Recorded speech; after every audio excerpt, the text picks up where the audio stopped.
What's up, everybody? Happy Tuesday. Hope all you're having a great day. Um, Getting into this episode of GH. I don't know what the fuck is going on with this show, but I watched this episode and I'm like, am I in the Twilight Zone yet again? Because I don't know what this dialogue was today. I don't know what's going on, but this shit is bonkers to me. I'm like, what the fuck? It was a lot of what the fuck in this episode. That's all I can say. It was just a lot of what the fuck is this? What the fuck is that? Why the fuck are you saying this? What the hell are you doing that for? It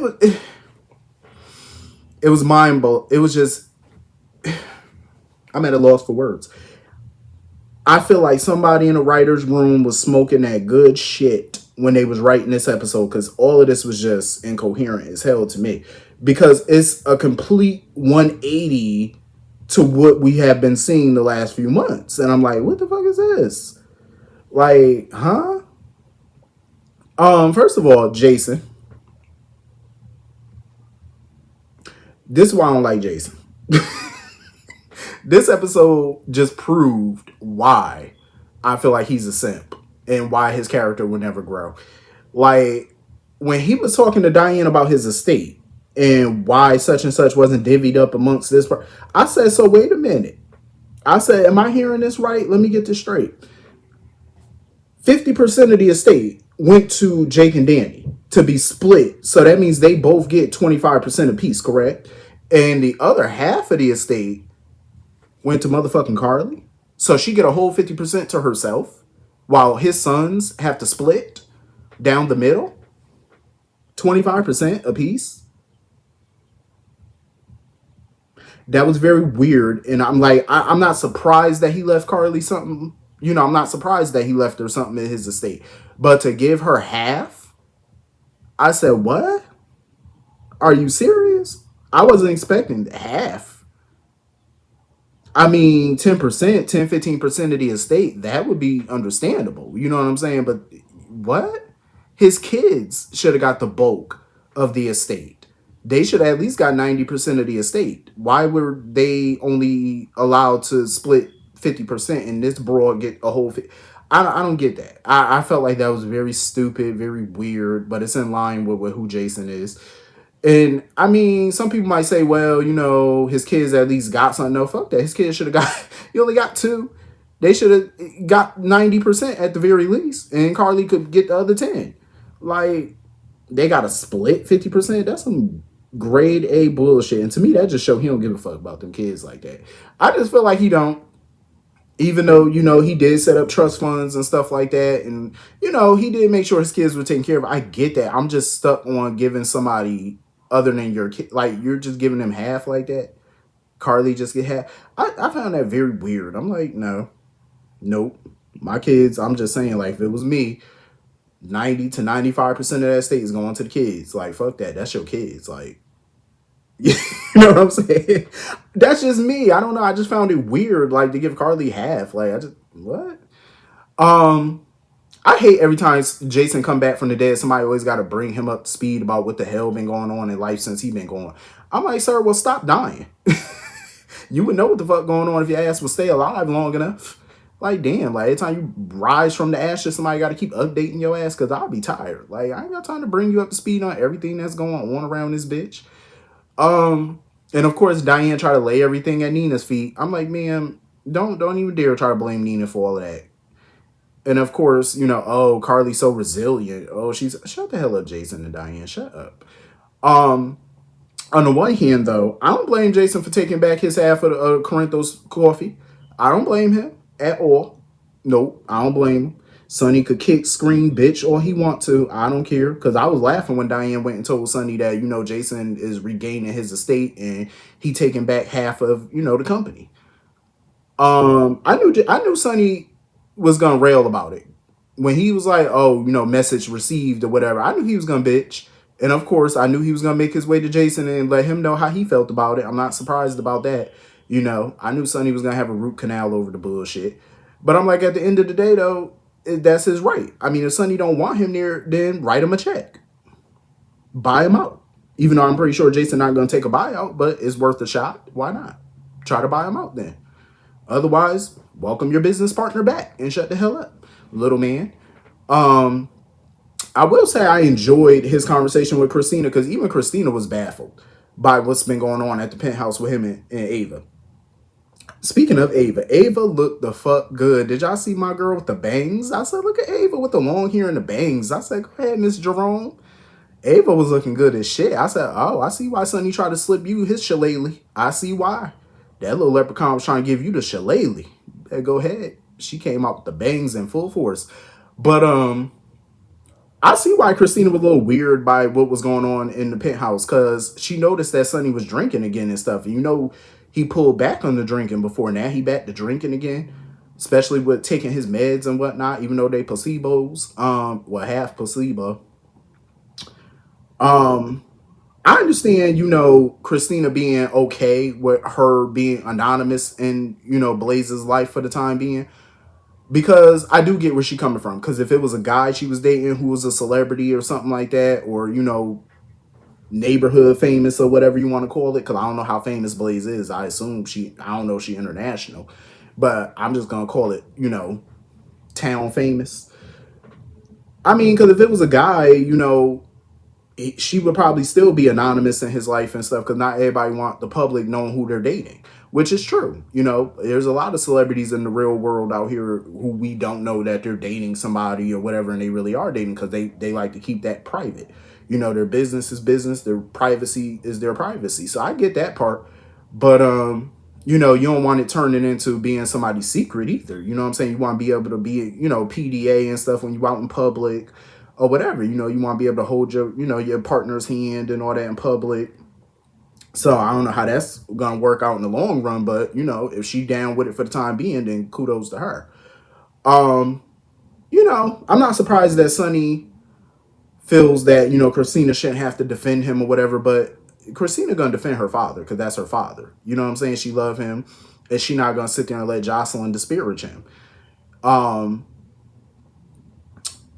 I was kind of taken aback a little bit about Sonny's attitude about, hearing that Nina was back at Crimson. He seemed, he was happy for her. I'm like, oh, you happy for her? A minute ago, that man didn't even like hearing her name. He couldn't stand the thought of her name. And look at Ava sitting there. Yo, Ava is up to something. Like, Ava is super up to something because for her to sit there and tell Sonny that she hasn't heard from Nina, she was like, oh, I didn't know nothing about her being back at Crimson. I didn't hear nothing. I don't hear from Nina.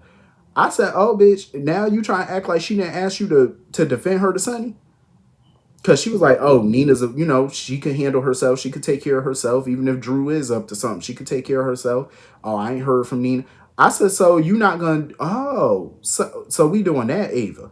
Because remember, Ava's supposed to be advocating for her. Remember, Ava even offered to help Nina. She was like, oh, I'm going to help you, talk to Sonny or whatever. This heifer ain't said nothing pleasant about Nina to Sonny. She ain't say, oh, you should get back with her. Nothing. Ava is playing the game right now. She is playing it. I said, okay. Yeah, her and Nina's friendship is about to implode. That's about to be a done deal. I feel like that friendship should definitely be on frenemy territory. I feel like, especially after everything that's happened between the two of them, it should be frenemy.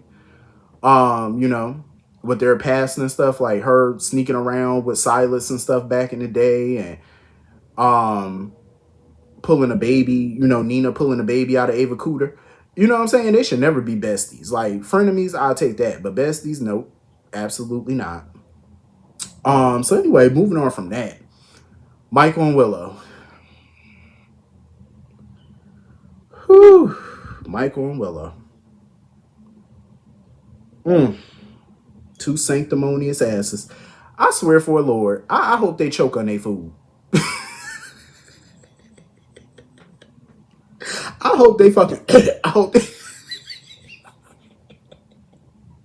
Oh, Lord forgive me. Lord forgive me. But I swear to God, I don't never wish that on nobody. But I hope they just, just choke and die. I'm tired. I'm tired of they sanctimonious ass, especially Willow. Oh my God. Like, soon as she saw Nina, like, oh, I thought you were gonna stay away from her. Bitch, you at her restaurant. You are eating at her restaurant that she co-owned. Now they knew damn well going to the Metro Court there was a huge probability that they were gonna see Nina. Come on now, she owned half the damn place. You know you're gonna see her.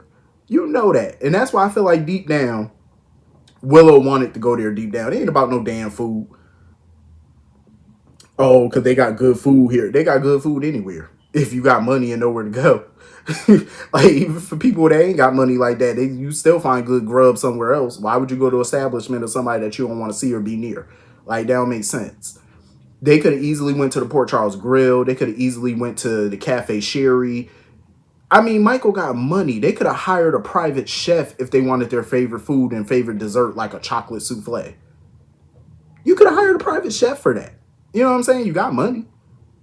I felt like they were acting like a total ass. Michael sitting there, oh, if we wanted champagne, I would have ordered champagne. Okay, bitch, I'll take all this free shit back. That's fine. And I'm glad Nina took it back too. She was like, okay, I'll cancel all the food and the champagne and stuff, and y'all can just order what y'all want. Exactly. I'll take it all back. Because she was going to comp all of that. You know what I'm saying? I wouldn't comp shit.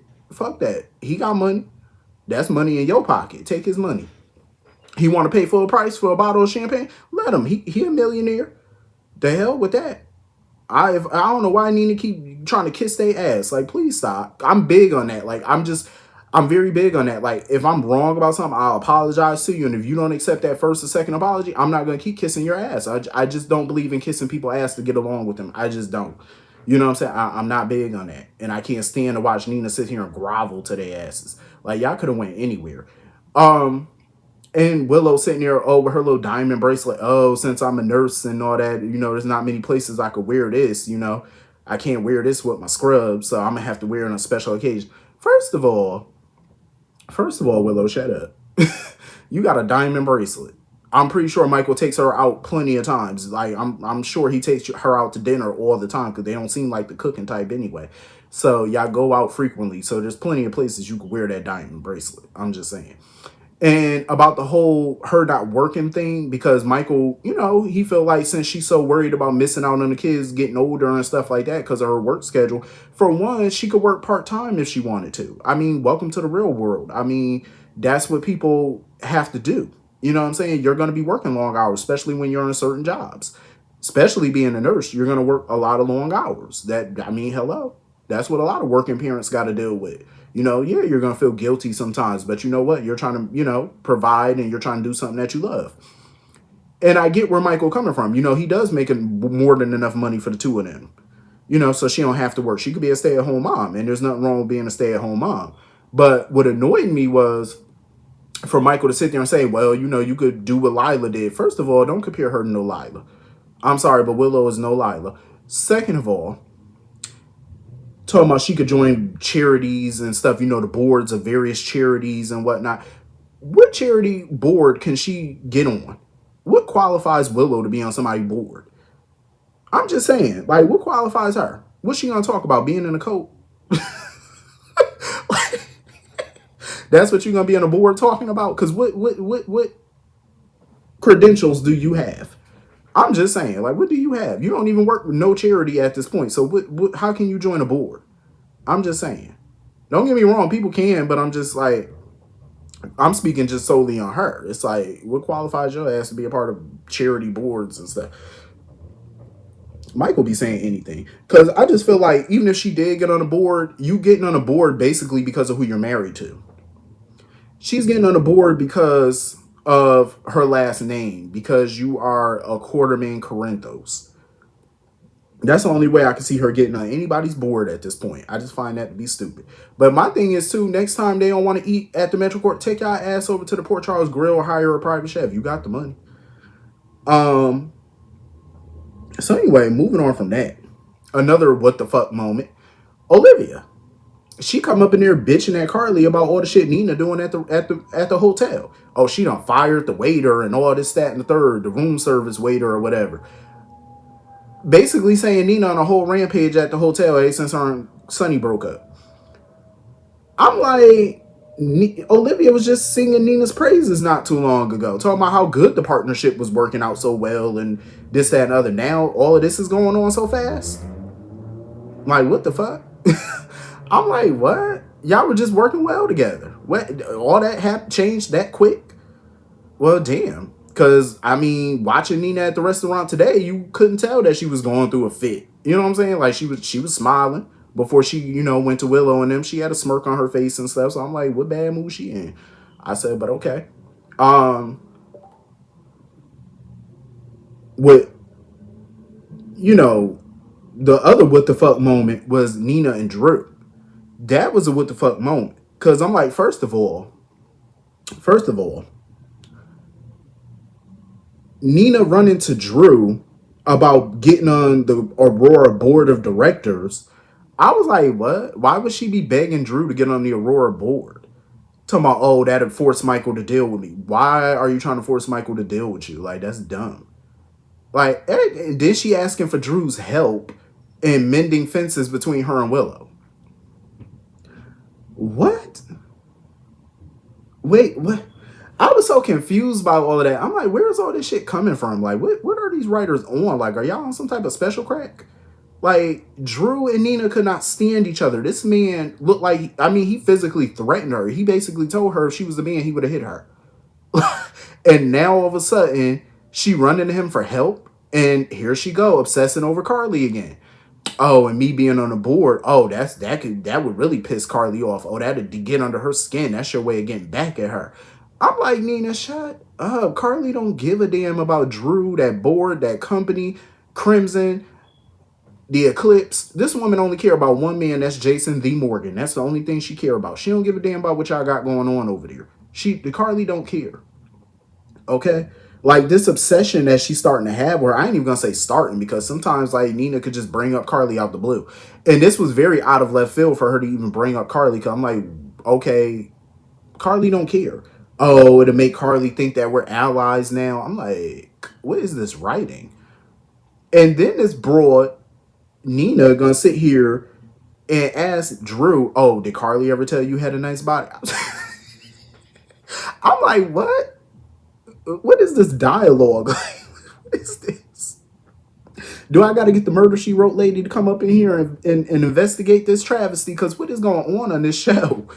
Did Carly ever tell you have a nice body? I'm like, where is that coming from? And I had a feeling they was going to end up getting busy. I told it. I knew it. Because the way that they've been going at each other lately, I said something seemed like it was going to happen between the two of them. Like they were going to have hate sex or something. Here they go. Here they go. And I was surprised that Drew. I'm like, Drew, you really going to hit that? Like this man looked like he wished death on her at one point.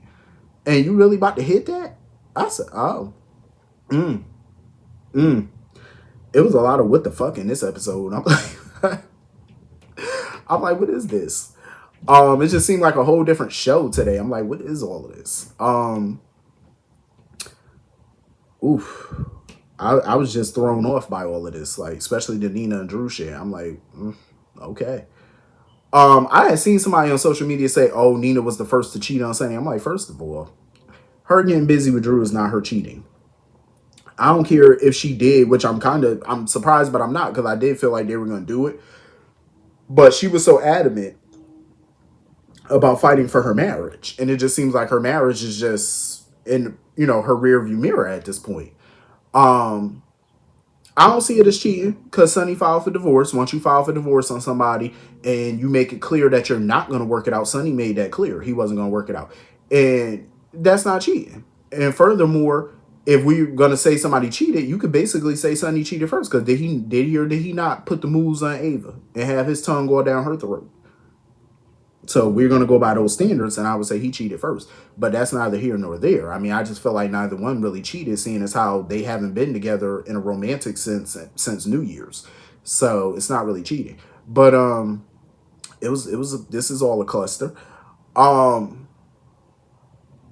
couldn't stand when Drew called Carly to tell her about Kate's visiting him and stuff like that. And my thing is Drew telling Carly, oh, stay out of Jason's, business or whatever, because, what he got going on, because it could, spill over into her life with her daughters and stuff and mess her life up or whatever. So if you're warning her about keeping out of Jason's affairs, then why are you worried about what Jason tell her? Talking about, oh, has he told you why he was going? Why does that matter to you? Drew, mind your business. It shouldn't matter to you. That's not your business. He didn't tell you anything. Jason hasn't even called Drew or even came by to see Drew. So obviously Jason ain't giving two fucks about Drew, just like the rest of the world. I'm just saying.